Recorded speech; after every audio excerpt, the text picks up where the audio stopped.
Mendenbar had not left the enchanted forest for over 3 years, not since he had become king, and he'd forgotten how very barren everything felt outside. He could still see the free-floating network of magic behind him, but where he stood, the air was empty. Thin grass and scrubby bushes grew in patches, wherever the dirt had accumulated in low spots and cracks and corners. Ahead, the mountains rose high and sharp and dead. Mendenbar had not left the enchanted forest for over 3 years since he had become king, and he'd forgotten how barren it all was. Magical creatures lived here, but the Mountains of Morning had no magic of their own. Mendenbar could feel the emptiness where the magic should have been, and he shivered in spite of himself. At least I don't have to worry about finding Kazul, he told himself. As long as I don't get my directions mixed up, I should be able to walk straight to her cave. He smiled suddenly. And it would still be there when I get to it. That was worth something. And he still had some of the magic of the enchanted forest along with him in the form of his sword. Even through the sheath, Mendenbar could feel the reassuring pulse of power. Well, there's no sense in putting it off. He shrugged, took a last look back at his forest, and started walking. Once he got used to dry, dead, magicless feel of the mountains, Mendenbar actually enjoyed the walk. Much as he loved the enchanted forest, he had to admit it was nice to see so much sky. Since dragons liked high places, the walk was mostly uphill, but that was fun too. With no trees to block the view, Mendenbar could see for miles, and the higher he got, the more he could see. The hills in the enchanted forest tended to be either low, rolling bumps that you could hardly notice, or a steep mound that was usually home to something dangerous, or magical, or both. Most of the latter were made up of something strange, too, jasper, or a polished coal, or solid silver. There was even one made out of glass somewhere along the southern edge of the forest. Some king had built it in order to get rid of his daughter. King's daughter. Princess! Mendenbar's good mood vanished. He'd forgotten about Kazul's princess. And I'll have to be particularly polite to her, no matter how irritating she is, he reminded himself gloomily.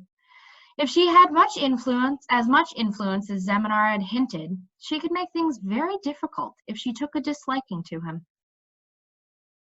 He wondered why Kazul had kept her. The king of the dragons didn't normally bother with princesses, or at least Mendenbar had never before heard of one who did.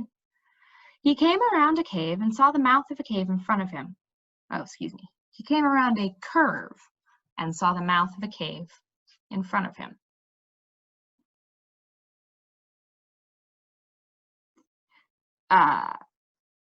There was a wide, flat, sandy space in front of him, big enough for several dragons to land at the same time, if they were careful about it. It rose straight up behind the cave mouth. Set in the stone in the center of the opening was the outline of a spiky black crown. As Mendenbar drew nearer, he saw a tarnished brass handle sticking out of a small hole beside the cave.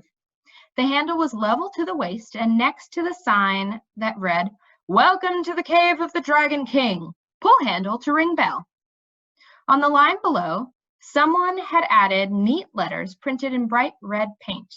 Absolutely no wizards, salespeople, or rescuers. This means you. Mendenbar stared at the sign for a minute and began to smile. No wonder Zeminar didn't like Kazul's princess. Well, he wasn't a wizard. He wasn't selling anything. And he certainly didn't want to rescue anybody. He gave the handle a tight pull. Somewhere inside the cave, a bell rang.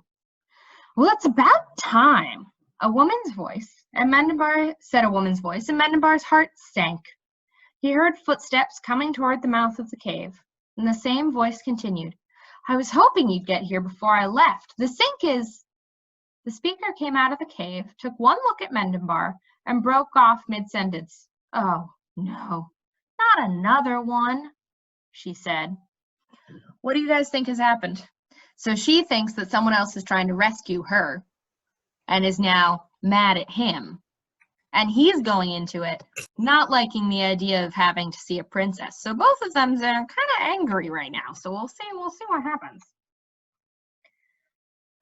Mendenbar stared at her in utter bafflement. If this was a princess, she was like no princess he had ever seen, and he'd seen dozens. True, she had a small gold crown pinned to her hair, and she was very pretty, beautiful, in fact. But she was wearing a blue and white checked apron with large pockets. Mendenbar had never seen a princess in an apron before. The dress under the apron was rust-colored and practical looking, and she had the sleeves rolled up above her elbows. She had never seen a princess with her sleeves rolled up either. Her jet black hair hung in plain braids almost to her knees, instead of making a cloud of curls around her face. Her eyes were black, too, and she was just as tall as Mendenbar. Well, she said in an exasperated tone, are you going to stand there like a lump or tell me what you want? Although I already think I know. Excuse me? Mendenbar said. He pulled himself together and bowed uncertainly. I think there's been some sort of mistake. I'm looking for Kazul, the king of the dragons. I bet you are, the young woman muttered. Well, you can't have her. I handle my own knights and princes. I beg your pardon? Mendenbar said, blinking. He was beginning to think the mistake was his.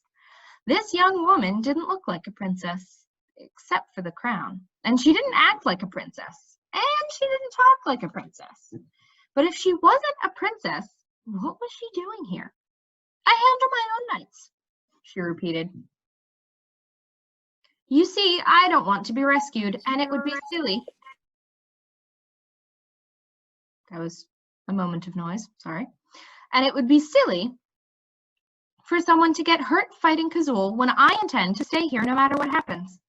Besides, Kazul has enough to do being king of the dragons without people interrupting her to fight for no reason. You really are Kazul's princess? What had Cimorene said her name was? Oh, yes, Cimorene? Yes, of course. Look, I haven't got time to argue about this, not today. Could you please go away and come back in a week or so, when things are a little more settled? Or I can direct you to a more cooperative princess, if you'd like not to wait. Marchak has a very nice one now, and he lives quite close by. No, I'm afraid not, Mendenbar said. He was beginning to think Willin had been right to say he should have come with a formal audience. You see, I didn't come to rescue you or anybody. I'm the king of the Enchanted Forest, and I really did come to talk to Kazul. It's urgent, so... Drat, said Cimorene. Are you sure it can't wait? Kazul isn't here right now. I'll wait for her, Mendenbar said, with a polite firmness. The matter is quite urgent. Cimorene frowned suddenly. Did you say that you're the king of the Enchanted Forest? Mendenbar nodded. My name is Mendenbar. Just why is it that you're so eager to see Kazul, Your Majesty? Cimorene said suspiciously. I ran across a problem in the Enchanted Forest this morning, Mendenbar replied, choosing his words with care. A witch named Morwen advised me to talk to the King of the Dragons about it. Morwen sent you? Cimorene looked surprised, and then thoughtful. Well, it must be all right. Come on in and sit down, and I'll see if I can explain. Just as you wish, Princess, Mendenbar said, bowing. Call me Cimorene, she said, leading Mendenbar into the cave. She bent to pick up a lantern from the floor inside the entrance and added, my official title now is Chef, Chief Cook, and Librarian. So I've gotten out of the habit of being called Princess. And that's where we're going to stop for today. Thoughts from anyone on Cimorene and Mendenbar's first meeting?